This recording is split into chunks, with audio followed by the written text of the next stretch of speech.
Hi everyone, Tana again. Today I'll be reading Skippyjon Jones by Judy Schachner. It's the third book from the series, In Mummy Trouble. And today I decided I wanted to do a little bit differently. That way you can read along and look at the pictures a little easier. So let me go on over here. I've got it all set up for you. Last time we read about Skippyjon Jones joining a circuit, all within his bedroom. And then the first book was Skippyjon Jones meeting the Los Chimichangos. Well, I figured since we're all inside again today, let's see what other adventures that we can go on with Skippyjon Jones while he's stuck in his room as well. Skippyjon Jones in Mummy Trouble.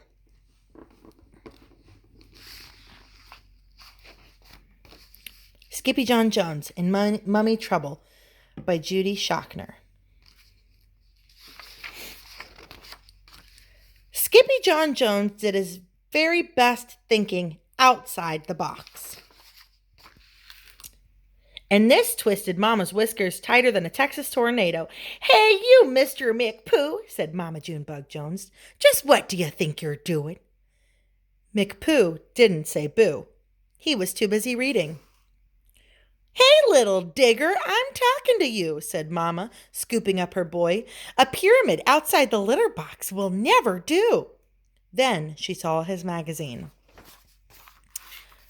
"National Leographic," mused Mama, "and the curse of the cat mummy? Why, this will give you nightmares, boy, with an upset tummy, too, plus a puffy tail on the grandest scale. This story is taboo."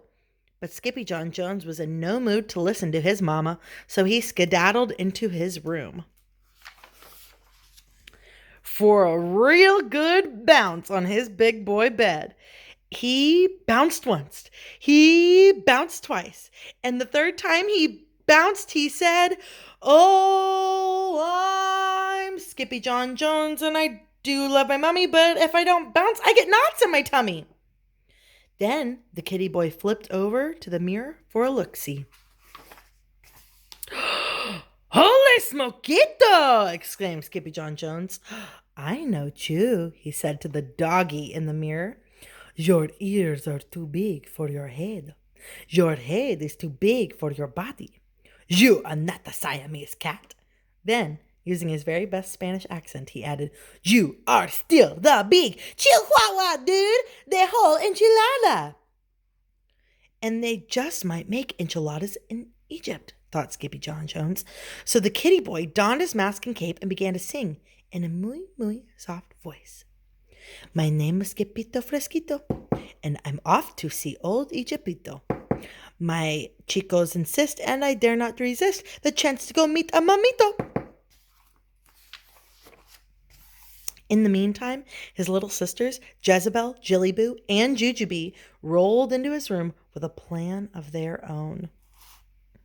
But the kitty boy was already deep inside his closet, on his way into ancient Egypt. And paddling down the river Nile, who should sail right past but a kooky crocodile? Hunkered down on his lumpy, bumpy back were all his old amigos, the Chimichango's pack. "A dónde vas?" cried out Skippito. "We are going to the undermundo," answered the Chihuahuas. "Not the under where?" exclaimed Skippito. No, said the Puchitos. "You silly little beast, to the underworld, where the mommies rest in peace." "Peas?" exclaimed Skippito. "Who wants to sleep in peas?" "We do," said all the doggies. "We hear they are to die for." "You mean they are better than frijoles?" asked Skippito. "Sí, mucho mejor, señor," said Poquito Tito. "Vámonos," said Skippito. "What are we waiting for?" But then Don Diego, the biggest of the small ones, spoke up. "Hold your ponies, Pepito. To get to the undermundo, we first have to answer the riddle of the Sphinx."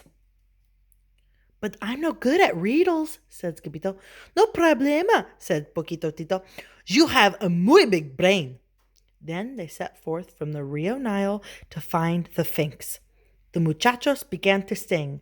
Skippy, skipoo, skipito. We have only one chance, sorito. To pass by the finks, so don't be a jinx. Just enter the riddle, dumdito. The muchachos arrived at 4 o'clock sharp. The finks had been waiting forever. Don't let the gato get your tongue, dude, said Don Diego. What cat? Where? Asked Capito. That cat there, said the perritos, pointing to the finks. But before he could say anything, the great finks spoke. Whose ears are too big for his head, and who loves to bounce on his bed, who creeps on all fours through his own closet door, straight into the land of the dead. Skippito knew the answer to this riddle, but he was so nervous, he coughed up a little fur ball. You call that an answer, dude? Said Don Diego. The answer! Bellowed the finks. So with his permission, the perritos were free to pass onto the tomb of King Rootin' Tootin' Kitten Kabootin'. When they finally reached the pyramid, the doggies burst into song and dance. Oh, see, Osiris! Our boy has the touch of the virus. He cuffed up a ball, so Finks made a call, and now it's inscribed on papyrus. But when Skippyjon Jones saw how dark it looked in the pyramid, he began to feel queasy. My tummy hurts, he groaned, and my tail is getting puffy too. But his chicos would not comfort him. They just wanted their peas, por favor. Are you not El Scapito Fresquito, the great sword fighter? Asked Poquito Tito. See, declared Skippito. That is me. Then do your duty, dog, commanded Don Diego. So Skippito drew a deep breath and dove into the darkness of the musty old tomb, chanting, Peace, por favor, peace, por favor, peace, por favor.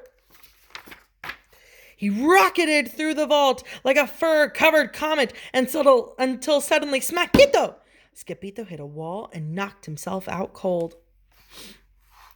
Soon after, 3 goddesses emerged from the shadows to prepare the kitty boy for his journey to the Undermundo. First we salt and pepper him, said Ba, the first goddess, and sprinkle him with lucky charms, said Da, the second one. And then we wrap him up and roll him up and bundle him up tight, said Bing, the third goddess, and blow him a kiss and say nighty-night. Then the trio